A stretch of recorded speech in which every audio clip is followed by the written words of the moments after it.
football crew, wake up and look alive. Here we go. Opening statement. Hey, Taylor Lewan. Yes, sir. Give me an opening statement tonight. The weekend kicks off with the Steelers. Tonight, Thursday Night Football, Pittsburgh Steelers. It is spooky season for everybody in the AFC North, not named the Steelers.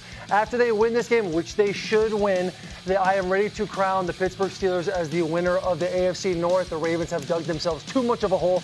They're 3-1 against divisional opponents, while the rest of the AFC North is 2-11. I love the Steelers, boys. And Rodgers says he's feeling better than he has all year long. They do look dangerous. Dan, give me a little something out west. Yeah, Seattle Seahawks are a top 4 team in the NFL. This is number 1, the best big play offense in the league. Jackson Smith-Njigba and Sam Darnold are in the conversation for best quarterback wide receiver duo in the NFL.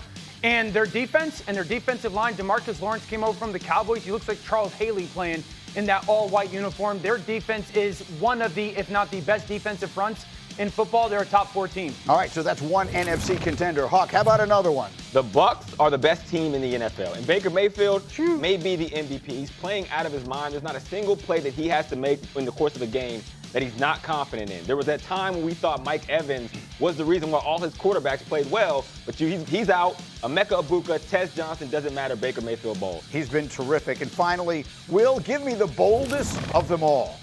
The Philadelphia Eagles are done. Fly, Eagles, fly. It is fall. Eagles fall. They're struggling to run the football. Jalen Hurts doesn't throw the football. They have question marks on defense right now.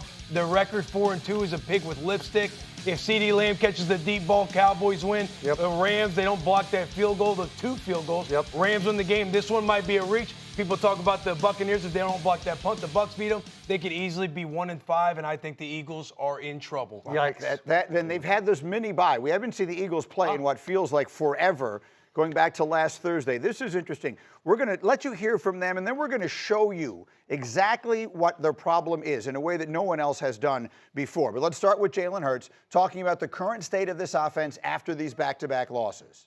I think there is urgency. Obviously, I have urgency. It starts with me, and it starts with the direction we get from KP and how we want to be, how we want to establish ourselves. And so we all have to help each other. We got to play together as a group. So you're going to have physical mistakes. You're going to have some missed opportunities. You're going to have those things happen. You live with those things, but the things that take no talent, that's what you have to correct before, you kind of learn how to not lose. Okay, so the question you're asking is what exactly is wrong with the Eagles offense? What are the problems that they are having? We're going to demonstrate it. I'm going to take my rightful place, what I was genuinely born to do. I'm the quarterback. I'm Jalen Hurts here. What are we looking at? So the Eagles' pass game is very much so predicated on the success of their run game. Many are, but we say that there's 2 different versions of it, okay? So a team like the Seattle Seahawks, they want to run the football because of their play-action game, right? Now, if you look at this heat map, essentially, the dots are displaying Jalen Hurts' completions this season. So if Greeny's Jalen Hurts right now, line of scrimmage is the 10-yard line, you can see that most of Jalen Hurts' completions are short and really outside of the hash. Right. The ball does not get thrown to the middle of the field. And this is why they're predicated on the run and creating some of the one-on-ones on the outside. So I actually want the fellas, come on. So let's show this football-wise. Yes, sir. Line of scrimmage is at the 10. You be a safety over here, Will. You be a safety over here. Taylor, Hawk, you guys are linebackers. Can I be a coach here? Now, this is what I'm talking about when it comes to this is what I'm talking about, not throwing the ball in the middle of the field. Not throwing the ball in the middle of the field, okay? Yeah. If they're linebackers, we're safeties, all right? If you don't have success running the football, we stay with 2 safeties deep, okay? Now, the place you want to throw the football with 2 safeties deep is really in the middle of the field, okay? Yeah. But you can see Jalen Hurts is not doing that. So the only way to really change the defense in that regard is run the football better. Once you run the football better, Will's got to go down to kind of be that linebacker level. Downright.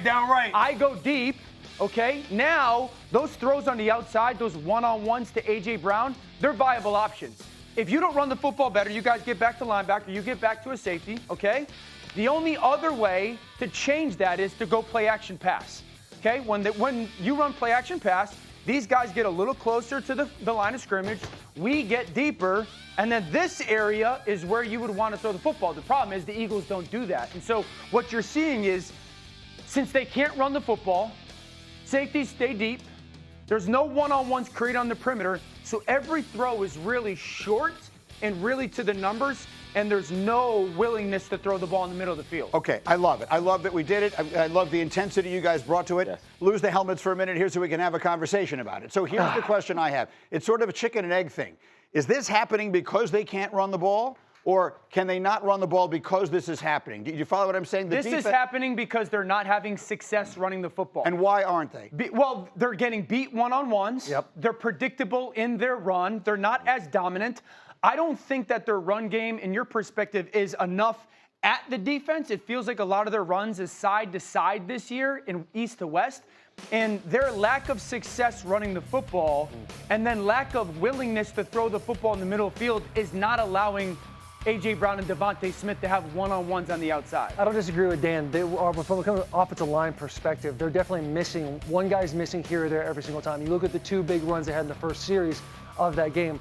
Two of the worst block plays you'll see all year. That's all Saquon Barkley that gets himself 10 and 12 yards during those plays. But from a play calling standpoint, we can talk about the offensive line all day, and they have to make their play caller correct. But there's not a whole lot of motion shift to figure out anything that the other defense is doing. They can essentially set up and disguise whatever they want and then surprise the offensive line when they go into this mid-zone blocking scheme that we're talking about. We'll talk about the Atlanta Falcons later and the way they run their offense. But the Eagles, they're caught between like a mid-zone, a gap scheme, and they don't really know who they are right now, and there's not a lot of window dressing on them to help them from the defensive How standpoint. does that happen to a team that won the Super Bowl last year? I understand it's a new offensive coordinator, but how does a team that won the Super Bowl last year not know who they are on offense 6 games into the following season? Greeny, I have no clue. Statistically, the Eagles led the league last year in rushing. Yards after contact, I think it was like 850 plus, which led the league. This year, they're getting hit at the line of scrimmage. Yards before contact. Yards before they got touched. Before contact. 32nd in the NFL. This team has no clue who they are, and then also they don't throw the football well. Jalen Hurts, everybody asks about. You can go ahead. You were going to No, my receiver. Yeah. I mean, so you got AJ, you got Devontae. You talked about AJ being so selfless, which I understand what you meant by that. Now, you weren't here last week. So why are you laughing? When you last were here, they were 4-0. Right. Things have changed substantially since then. And very quickly. But Jalen Hurts is playing with the distrust in himself that his naysayers talk about. Like, he's playing as if he's not trusting his own eyes. He's not playing with conviction. He's seeing things where he has to anticipate. He's waiting to see him, and then when he sees him, he's even waiting another tick to be sure. He has to playing with even a more risk averse than we've seen him in the past. Now, if you look here, there's opportunities on this tape. Dallas Goedert, you're going to see over across the middle of the field. And like Dan talked about, right now is when you throw this football. Right? You see this, everything, the linebackers cug up, the safeties are back. Dallas Goedert's waving his hands in the air because he's like, throw now. Jalen Hurts completes it, but it's a tick later than you want. That should be a bigger play. It should be a touchdown if he throws it. It should be a touchdown. Next, this is going to be on A.J. Brown. He's going to be down the seam, and you're going to see once he clears coverage against this safety, he slows down, right? Jalen is actually locked on to A.J., but because A.J. slows down, it's an overthrown ball. Another big play that this offense should have had. Next, you're going to see Devontae Smith in the slot. You're going to have 2 slot verticals and a single high safety. That single high safety's running to the opposite side of the field. This ball should be dotted because you know if that safety's playing to the right, this seam on the left is open. Jalen gets antsy, gets out of the pocket, doesn't see it, another missed opportunity. So to sum it up, what is the message we are giving? If someone said to you, for a person who doesn't know all the X's and O's of football the way you guys do, in one sentence or so, what's wrong with the Eagles offense? If they cannot run the football, the passing game will not improve. Their passing game is built upon having what we call free access on the outside or one-on-one. Hawk versus me and no one else. And he's better than me. And if they don't run the football, they don't get these one-on-ones. If you go to the Super Bowl run of 3 years ago with Philadelphia, in 22, they dominated the RPO game. Dominated it, the run-pass option. And it created those one-on-ones on the outside, and they were great on it. If you go to it last year, they were so good running the football that they forced defenses to play one-on-one on the outside, and they dominated it. Right now, that's not happening. And if it doesn't improve in the run game, the pass game will remain what it is.